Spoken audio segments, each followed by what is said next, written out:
Hello everyone, Saturn here with another Vicky Quickie. This time on trade policy, there's four different options. I don't know which one you think is best. I know one that I tend to lean towards and is highlighted right now. Let's get into it. Before we go through each policy, you need to understand what it impacts, and most of these impact underneath your trade routes, your different market good policies. So you can have different ones for your protect domestic supply as well as no priority at all, or you're encouraging exports. So it'll have a big impact here.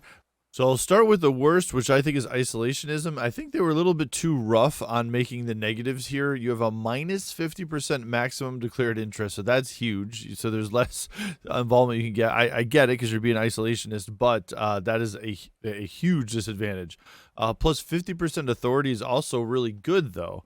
That's the biggest bonus I think I've seen in the game. Maybe there's some more, but that's really, really big. The minus 15% technology spread is horrible.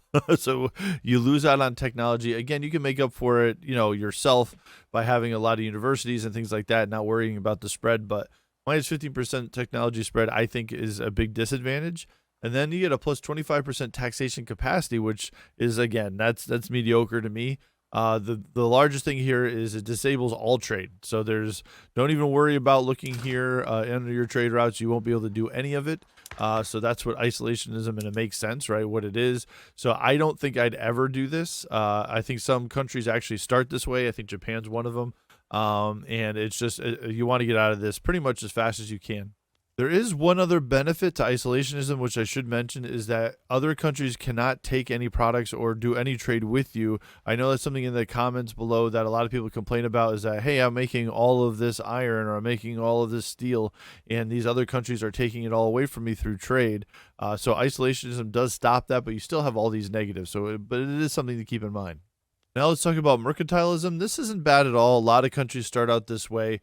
You can see we have if you have no priority again on your market goods policy, you'll have a 15% tariff on imports and a 5% on exports.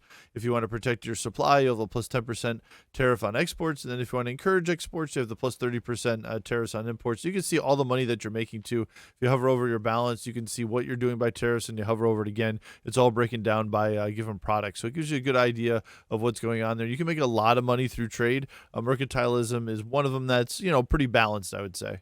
The next one is free trade, and I need your guys' help down in the comments below. I see a lot of people using this, and I don't understand why you would. It feels like you're passing up money. I guess if you have a ton of money and you don't want to worry about it, maybe this is the one to go.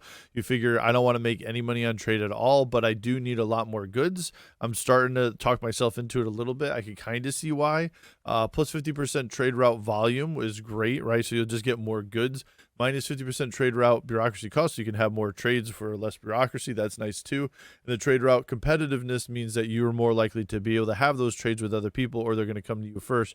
So I kind of see where you guys are coming from maybe here, but definitely put it down. I am still not sold. Let me know what you guys think. So for me, my number one choice, and you guys probably disagree, is protectionism, and maybe it's just the way I play, but I tend to like to have my economy, and I like to have the buildings in my country producing what I need. I like to rely very little on trade for others, because if all of a sudden they decide to pull out, or they go to war and they can't provide it with you, I don't want my economy falling apart because I'm relying on trade. I don't mind exporting out, but the importing in is what I'm worried about the most. So I think protectionism is very nice, and this also fights a little bit against other countries coming in and taking your goods. Again, it's not 100%. You're probably going to have to embargo people if it's really a big issue.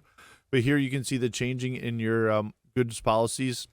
You can see you got plus 10% tariffs on imports and plus 10% on exports when you don't have anything selected. So it kind of balances out compared to mercantilism.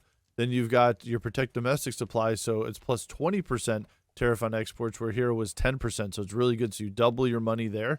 And then also encourage tariffs exports. You get the plus 20% on imports. And that isn't as good. So you can see here, mercantilism, you get a plus 30%. So I think it's just a more balanced overall, and you just make more money on exports. And like I said, normally in my playthroughs, I like focusing more on exports than I do on imports. Hit that like, subscribe, notification button. They're free. And as always, For the swarm.